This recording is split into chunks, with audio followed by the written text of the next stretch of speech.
യഖീനും സബറും ഉണ്ടെങ്കിലേ നമുക്കൊരു തിന്മ ഒഴിവാക്കാൻ സാധിക്കുകയുള്ളൂ, ദീനിൽ ഇമാമത്ത് ലഭിക്കുകയുള്ളൂ. ഇതില്ല എങ്കിൽ അവന്റെ സ്വന്തത്തിന് ഉപകരിക്കൂല, മറ്റുള്ളവർക്ക് ഉപകരിക്കൂല. എന്നിട്ട് പറയാണ് ഇങ്ങനെയുള്ള ആളുകൾ, യഖീനും സബറുമുള്ള ആളുകൾ, അങ്ങനെയുള്ളവർക്കാണ് അവരുടെ ഇൽമു കൊണ്ട് ഉപകാരം ഉണ്ടാവുക. വയന്തഫിഉ ബിഹിന്നാസ്, ജനങ്ങൾക്ക് അവനെ കൊണ്ട് ഉപകാരം ഉണ്ടാവുക. വവിദ്ദുഹു ലാ യന്തഫിഉ ബിഇൽമിഹി, അതിനെതിരായിട്ടുള്ളവന് അവന്റെ ഇൽമു ഉപകരിക്കില്ല. വലാ യന്തഫിഉ ബിഹി ഗൈറുഹു, മറ്റുള്ളവർക്ക് അവന്റെ ഇൽമു ഉപകരിക്കൂല.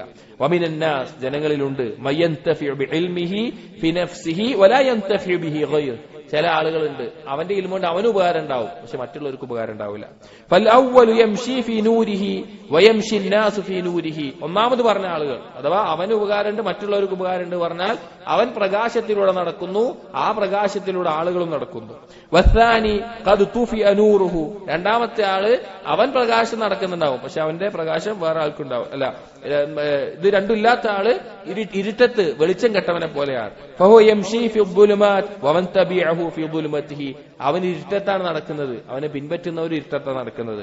വസ്സാലിഹു യംശി ഫി നൂരിഹി വഹ്ദ, അവന് മാത്രം ഉപകരിക്കുന്നവൻ അവന്റെ പ്രകാശത്തിലൂടെ ഒറ്റയ്ക്ക് അവൻ നടക്കുന്നവനെ പോലെയാണ്. അതായത് പറഞ്ഞത്, ഒരു തിന്മയിൽ നിന്ന് രക്ഷപ്പെടാൻ ദൃഷ്ടി താഴ്ത്ത ഒന്നാമത്തെ കാര്യം, രണ്ടാമത്തേത് ആ തിന്മ അതിനോടുള്ള ഇഷ്ടവും അതുകൊണ്ടുള്ള അപകടങ്ങളെ കുറിച്ച് വേർതിരിച്ച് മനസ്സിലാക്കാനുള്ള ബസീറത്ത് ഉണ്ടാവണം, അത് അമലാക്കാനുള്ള സബറും ഉണ്ടാകണം. അതാണ് യഖീനും സബറും. അതുള്ളവന് ആ തിന്മയിൽ അകപ്പെടാതെ രക്ഷപ്പെടാൻ സാധിക്കും.